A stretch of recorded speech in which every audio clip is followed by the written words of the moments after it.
मुर्दा लोगों की आर्मी लड़ेगी, ये बात सुनकर ही फेक लगती है, लेकिन जैसे जैसे मैं आपको इस इंसिडेंट की डिटेल बताऊंगा आपको भी यकीन आ जाएगा कि वाकई ये सब सच है। वर्ल्ड वॉर 1 के दौरान 3 अगस्त 1915 की सुबह को 21 साल का रशियन सोल्जर व्लादिमीर कोटलिंस्की पोलैंड के अंदर ऑसविच फोर्ट्रेस की बड़ी बड़ी दीवारों को देख रहा था। उसको इस फोर्ट्रेस में ड्यूटी के लिए खड़ा किया हुआ था। वो फोर्ट्रेस के बाहर झांक कर देखता है तो उसको वही सेम व्यू दिखाई दे रहा था जो वो पिछले 6 महीने से देख रहा था। बाहर हर तरफ दलदली जंगल था और इसके साथ ही फोर्ट्रेस से दूर चारों तरफ दर्जनों ट्रेंचेस बनी हुई थी। ये ट्रेंचेस बहुत बड़े बड़े खड्डे होते हैं जो सोल्जर्स खोदते हैं, या तो दुश्मनों के अटैक से बचने के लिए या फिर इन खड्डों में बैठकर वो खुद ही अटैक करते हैं। तो ऑसविच फोर्ट्रेस के इर्द गिर्द चारों तरफ जिगजैग पैटर्न में ये ट्रेंचेस बनाई भी और अब कब्जा भी 7,000 जर्मन सोल्जर्स ने किया हुआ था। वर्ल्ड वॉर 1 के दौरान रशियंस और जर्मन आपस में एक दूसरे से लड़ रहे थे। जर्मन का पूरा जोर था कि उनको किसी भी तरह ये ऑसविच फोर्ट्रेस रशियन से चाहिए। ये ऑसविच फोर्ट्रेस बड़ी जबरदस्त पोजीशन पे था।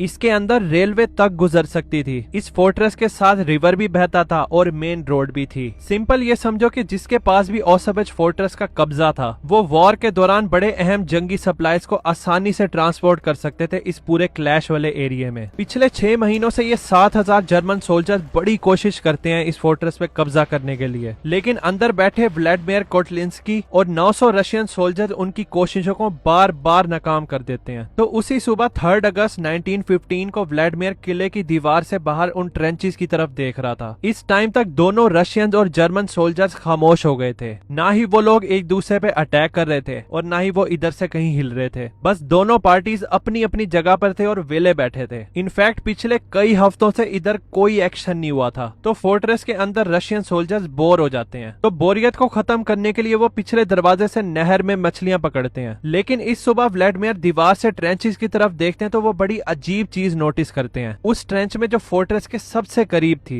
वैसे तो ये ट्रेंच भी कई 100 फीट दूर थी, लेकिन उसके अंदर साफ नजर आ रहा था। वो नोट करते हैं कि जर्मन के हाई रैंक ऑफिसर सर्कल बनाकर खड़े अंदर। वो सब नीचे की तरफ किसी चीज को देख रहे थे जो व्लादिमीर को दूर से दिखाई नहीं दे रही थी। फिर वो जर्मन सोल्जर का ग्रुप आसमान की तरफ ऊपर देखता है और फिर हवा में हाथ हिलाने लग जाता है। फिर वो सब दोबारा जमीन की तरफ देखते हैं। व्लादिमीर को कोई आइडिया नहीं था कि ये लोग क्या कर रहे हैं, क्योंकि उसको तो दिखाई नहीं दे रहा था कि ट्रेंच के अंदर वो लोग किस चीज को देख रहे हैं। और वो जो आसमान की तरफ ऊपर देखकर हाथ हिला रहे थे तो आसमान भी बिल्कुल साफ था। ये जो अजीब हरकत जर्मन सोल्जर्स कर रहे थे, व्लादिमीर इससे थोड़ा नर्वस हो जाता है। व्लादिमीर एक जूनियर ऑफिसर था और वो दूसरे सोल्जर्स का इंचार्ज होता है। अब क्योंकि वो नया था तो उसको ना ही इतना तजर्बा था और ना ही उसमें इतनी सलाहियत थी, और आर्मी में उसको वैसे भी इतना सीरियस लीडर नहीं समझा जाता था। तो व्लादिमीर जो ये जर्मन सोल्जर्स का अजीब सा बिहेवियर देख रहा था, वो सोचता है अब मैं यहाँ से जाऊं और अपने सुपीरियर्स को बताऊं कि जर्मन सोल्जर्स कभी नीचे देख रहे हैं फिर ऊपर देख रहे हैं, तो वो सुपीरियर्स तो ये सोचेंगे कि मैं पागल हो गया हूँ, इतनी छोटी सी बात से परेशान हूँ। तो इससे ये इंप्रेशन जाएगा कि मैं अच्छा लीडर नहीं हूँ। तो फिर व्लादिमीर सोचता है अच्छा दफा करो, जर्मन अटैक तो नहीं कर रहे ना हम पे, ना ही उन्होंने गोलियां चलाई हैं, ये कोई इतना बड़ा मसला तो नहीं है, जो कर रहे हैं करने दो। तो व्लादिमीर किले की दीवार से उतरता है और अपने दोस्तों के पास चला जाता है। इसके 3 दिन बाद सुबह 4 बजे जो रशियन सोल्जर्स ऑसविच फोर्ट्रेस की दीवार पे खड़े पहरा दे रहे थे, वो दूर अंधेरे में जिधर जर्मन्स थे उनके करीब एक अजीब सी चीज नोटिस करते हैं। वो देखते हैं दूर रात की हवा अजीब सी ब्लरी ब्लरी सी नजर आ रही है, जैसे कहीं आग लगती है तो उसके ऊपर हवा अजीब सी ब्लरी हो जाती है इस तरह। तो उनको ये नाइट स्काई बिल्कुल ही ऐसे दिखाई दे रहा था। जाहिर है धूप और गर्मी की वजह से तो ऐसा नहीं हो सकता ना, आधी रात का टाइम है और इधर ठंड भी थी। तो ऊपर खड़े रशियंस अपने दूसरे सोल्जर्स को आवाजें लगाना शुरू कर देते हैं कि ये देखो क्या चीज है। कुछ मिनटों बाद जो रशियन सोल्जर्स दीवारों के पास खड़े थे उनको एक्चुअल में दिखाई देने लग जाता है कि ये क्या चीज है। वो बड़े ही मैसिव ग्रेइश ग्रीन कलर के क्लाउड थे जिसका साइज फोर्ट्रेस जितना ही था, और हवा इस क्लाउड को इनकी डायरेक्शन में ला रही थी। रशियन सोल्जर्स को कोई आइडिया नहीं था कि ये क्या है और वो बस खड़े खामोशी में देख रहे थे इसको। वो लोग अपनी तरफ आते हुए इस मैसिव क्लाउड को नोट कर रहे थे कि ये क्लाउड किसी भी सब्जे को टच भी कर रहा था तो वो काला होकर सुकड़ना शुरू हो गया था। और फिर सोल्जर्स को दूर अंधेरे में थप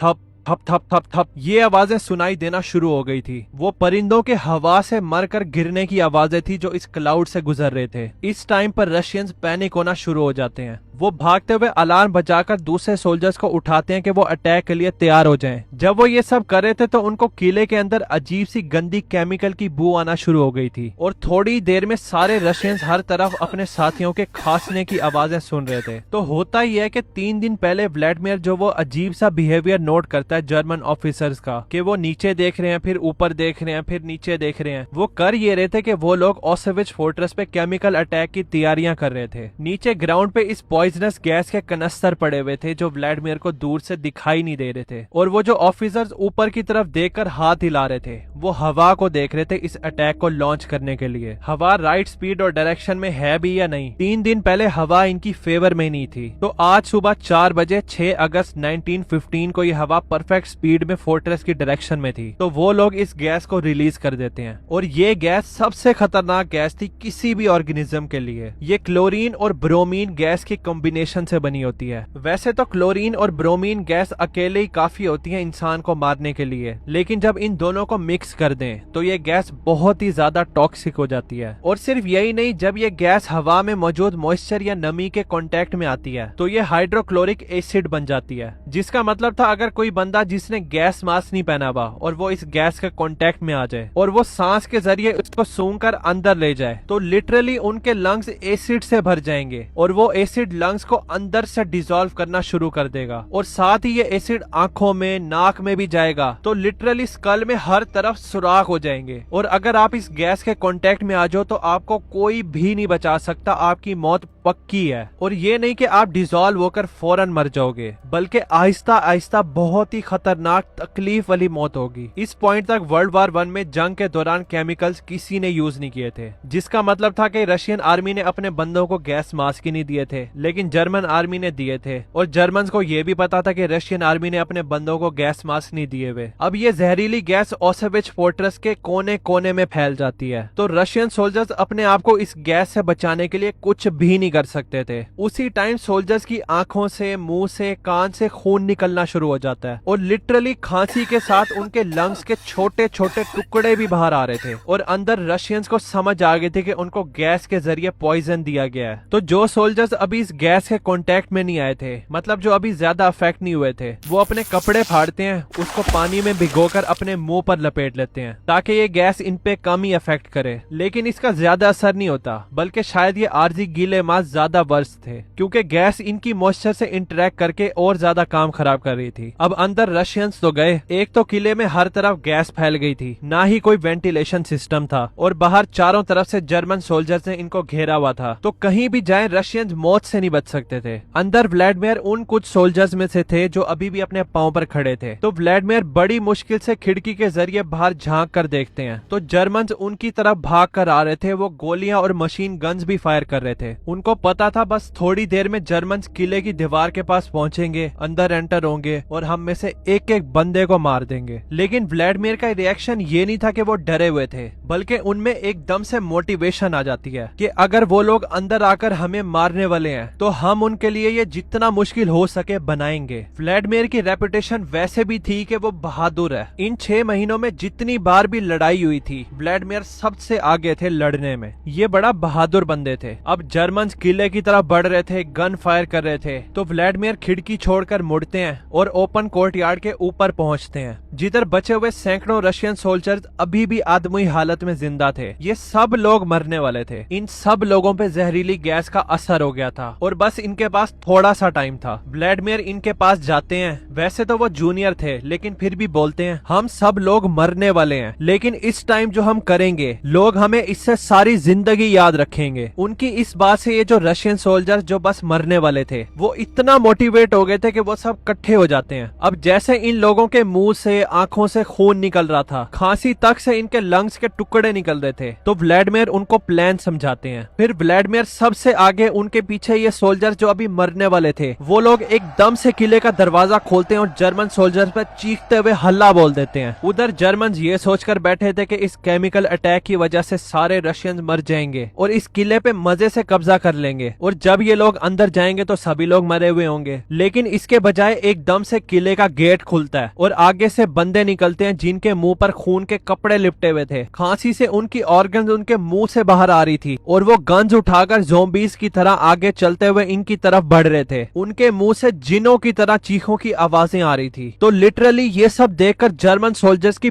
फट के हाथ में आ जाती है। जर्मन इतना ज्यादा खौफजदा हो गए थे कि वो अपनी गन्स तक फेंक कर ट्रेंचेस की तरफ भागना शुरू कर देते हैं। जैसे वो भाग रहे थे, व्लादिमीर और उसकी डेड आर्मी एक एक करके इनकी तरफ शूट करना शुरू कर देती है। और जब व्लादिमीर और डेड मैन आर्मी के पास एमो खत्म होते हैं तो वो ज़ोंबीज की तरह सीधा हजारों जर्मन की तरफ आगे बढ़ते हैं और डेड जर्मन के गने उठाकर उन पे फायर करना शुरू कर देते हैं। और जब ये लोग ट्रेंचेस के पास पहुंचते हैं तो आगे कांटेदार तारें लगी हुई थी। तो भागते हुए जर्मन इन तारों में फंस गए थे। तो इनकी गन्स के आगे ये बड़े बड़े छुरे लगे होते हैं। व्लादिमीर फंसे हुए जर्मन में छुरा घुसाकर उनको मारना शुरू कर देते हैं। जब वो ये कर रहे थे तो एकदम से जर्मन सोल्जर आता है। तो वो अपनी बंदूक का छुरा उनके अंदर पूरा आर पार खुबा देता है। व्लादिमीर नीचे छुरे की तरफ देखता है, फिर उस जर्मन की तरफ देखता है, फिर एकदम से खून और लंग टिश्यूज की थूक उसके मुंह पर फेंक देता है और उस पे इतनी बुरी तरह चीखता है कि वो जर्मन सोल्जर अपनी गन वहीं पर छोड़ता है और वहां से भागना शुरू कर देता है। तो व्लादिमीर दोबारा अपनी गन उठाते हैं। उनके पेट में अभी भी वो चाकू था। वो दोबारा से जर्मन्स की तरफ शूट करना शुरू कर देते हैं। जर्मन्स व्लादिमीर और उसकी डेड आर्मी से इतना बुरा डर गए थे। बेशक जर्मन्स नंबर में ज्यादा थे, 71 का रेशो था, फिर भी वो लोग ऑसविच फोर्ट्रेस पे कब्जा नहीं कर पाए। इसकी असल वजह यह है कि जो फ्रंट में जर्मन सोल्जर्स खड़े थे और जब रशियन सोल्जर्स ने ये काउंटर अटैक किया था तो वो जो जर्मन सोल्जर भागकर ट्रेंचेस में आ जाते हैं, वो अपने दूसरे सोल्जर्स को बोलते हैं कि रशियन ज़ोंबीज बन गए हैं, वो लोग मुर्दा हैं, तो उन पे अटैक करने का पॉइंट ही नहीं बनता, वो तो पहले से ही मरे हुए हैं। तो बाकी जर्मन्स भी डर जाते हैं और वो अपनी ट्रेंचेस से बाहर नहीं निकलते। उधर जब रशियंस को पता चलता है कि उन्होंने जर्मन्स को भगा दिया है तो व्लादिमीर अभी भी जिंदा थे, उनके पेट में बंदूक का छुरा था। वो बचे हुए लोगों को कहते हैं कि किले के अंदर वापस चलो सब। तो ये आदमोए सोल्जर जो अभी मरने वाले थे किले के अंदर जाते हैं और व्लादिमीर अपना आखिरी हुक्म देते हैं, किले को तबाह कर दो, अगर हम लोग उसे नहीं रख सकते तो कोई भी नहीं रख सकता। व्लादिमीर को मिलाकर हर एक सोल्जर जो इस गैस के कांटेक्ट में आया था वो मर गया था। कुछ दिनों बाद जब सारे रशियंस मर जाते हैं तो जर्मन्स फाइनली ऑसविच फोर्ट्रेस पे कब्जा कर लेते हैं। जब जर्मन्स अंदर जाते हैं तो उनको पता चलता है ये किला तो तबाह हो गया है और अब ये इन लोगों के किसी भी काम का नहीं है। व्लादिमीर को रशियन का हाईएस्ट मिलिट्री ऑनर पोस्टमिसली का अवार्ड दिया जाता है। इसके और बाकी सारे मरने वाले सोल्जर्स की हिम्मत को स्टोरीज में, गानों में और स्टैचूज में आज भी रशिया के अंदर याद किया जाता है। इस इंसिडेंट पे अपनी राय कमेंट्स में जरूर देना। इसके अलावा रशियन मिलिट्री का एक और इंसिडेंट है, लेकिन वो पानी के अंदर हुआ था। इस इंसिडेंट पे भी मैंने डिटेल में वीडियो बनाई है, यहाँ पर क्लिक करके देख सकते हैं। मिलते हैं फिर उस वीडियो में।